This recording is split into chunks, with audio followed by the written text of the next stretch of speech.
Explain what's going on here. I think that when this occurred, we were talking yesterday, Major, no one thought that Nikki Haley would have said something that, she wasn't informed of. She wouldn't have gotten ahead of herself and just sort of made something up. So is it that the president changed his mind?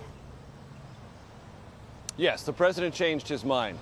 And the administration has had a very difficult time coming to terms with that in the aftermath. Nikki Haley and others attended meetings over the weekend after the coordinated strikes in Syria, United Kingdom, France, the United States, and they were looking to next steps. And through those meetings, Nikki Haley came to the distinct and not inaccurate conclusion that sanctions were going to be levied against those in Russia that could be identified as having aided and abetted the Syrian chemical weapons program. That was not something that was made up by Nikki Haley on the fly. That resulted from what she thought had become an administration consensus. And then so she felt very comfortable announcing that on a significant news platform, Face the Nation. And then the president changed his mind, decided to hold off on those sanctions. And everyone has tried to sort of adapt themselves to that surprising reality ever since. And what happened yesterday is, I don't think there's any other way to put it. Larry Kudlow, chief economic advisor to the president, went to a place he's not supposed to go. That's not his portfolio. What Nikki Haley said or didn't say, or what the sanctions policy is of the United States government. He's an economic advisor, and though there are economic implications, of course, to a sanction move, that's not his job. And he commented on another cabinet level official where he shouldn't have. And that obviously upset Nikki Haley and added to this sense of confusion and uncertainty. And then Larry Kudlow apologized to Haley and probably realized he spoke as he would have spoken had he been in his old life, on television, as a commentator. He's not a commentator anymore. He's part of an administration that has to look out for one another and deal with the changes of mind, which are not infrequent, in the President of the United States. So it was an awkward moment for sure for Larry Kudlow. I'm sure he regrets it.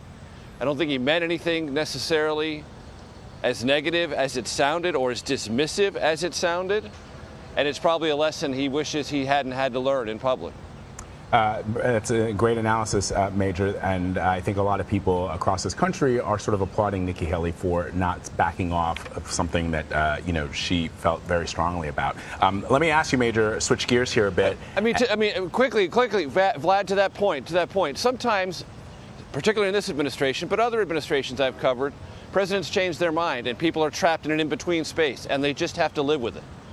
They just have to live with the fact that they said something and the president changed his mind. That's the space that Nikki Haley was in.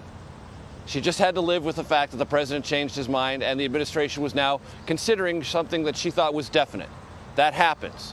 What's not supposed to happen is a fellow member of your senior administration ranked colleague compounding that difficulty in public, which is precisely what Larry Kudlow did. Exactly, indeed. Major, let me ask you about this remarkable extraordinary meeting between CIA Director Mike Pompeo and Kim Jong-un. This is fascinating for a number of reasons. And number one, obviously, because the president himself just tweeted about that and confirmed that the meeting happened. Also because this is perhaps a preview of what we expect to happen in the next couple of months. According to the president, he is hoping to meet with the North Korean dictator. But also, I want you to give us and our audience some context as Mike Pompeo gears up for his Senate confirmation hearings, how this all plays into that. Well, it's all very, very interesting on so many levels. Remember, one of Rex Tillerson, the former Secretary of State's problems with President Trump was calling for diplomacy with North Korea. And the president, we all remember a year ago, telling everyone via his Twitter account that that was a waste of time. Well, now there's the new favorite as Secretary of State designee, Mike Pompeo, getting a chance to do exactly that, have direct talks and negotiations or preparations for that with the North Koreans. So that's one fascinating part of this conversation.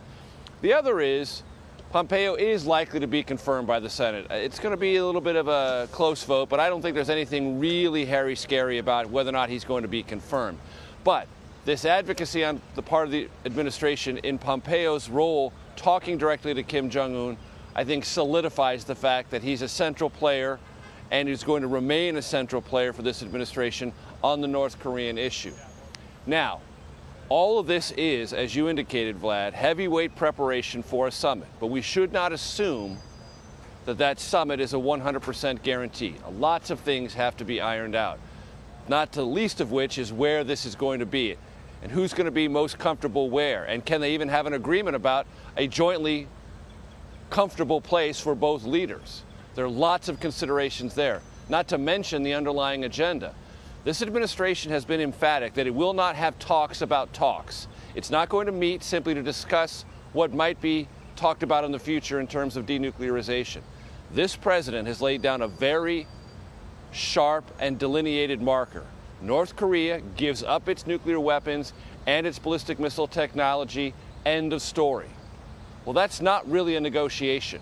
So what this summit is supposed to be is essentially a North Korean surrender, face-to-face with Donald Trump, the President of the United States. Are the North Koreans prepared to do that? Or are they prepared to do what they've done with previous administrations, talk about talking? That is one of the aspects of this that is still being dealt with. And it's going to be a crucial question for whether or not this summit actually takes place. Because if it is talking about talking, and the administration agrees to that, not only will that be a public concession, it will be a diplomatic victory going in for the North Koreans. So we shouldn't consider the summit an absolute lead pipe cinch. Lots has to be worked out, and at the top of that list, what are you there to discuss? Major, before we let you go, switching topics really quickly, the president tweeting for the first time about Stormy Daniels, tweeting about this sketch that she revealed of the person she says threatened her. Of all the things to tweet about. Right. He tweeted a sketch years later about a non-existent man, a total con job, playing the fake news media for fools, but they know it. Why now, Major? What have you heard? It's mystifying to me, and I guarantee you it's mystifying to the president's legal team. The president's legal team has told the president over and over again, not only with Robert Mueller and James Comey, but specifically and emphatically with Stormy Daniels, don't tweet about this. Let it play out. Let your lawyers do the work they have to do. Stay away from it. Why he chose not to heed that advice and wade into it now not only mystifies his legal team, but frustrates them because it doesn't help. And it doesn't help the idea that the president himself is continuing to stir and churn this story up. It is a significant story with possible legal ramifications for his attorney, Michael Cohen, and possibly him, though that's less clear. You just don't need to do it. The legal team has urged the president not to do it, but he has again proven, as if anyone needed another reminder, he will do what he wants to when he wants to. Yeah, all this against the backdrop of, the nation in mourning over Barbara Bush, these historic talks potentially between the United States and North Korea. The Prime Minister of Japan, Shinzo Abe, is there with the president, and the president chooses to tweet about this. Major Garrett, we're going to leave it there. Thank you so much, as always. We appreciate it. Thank you. Coming up after the break.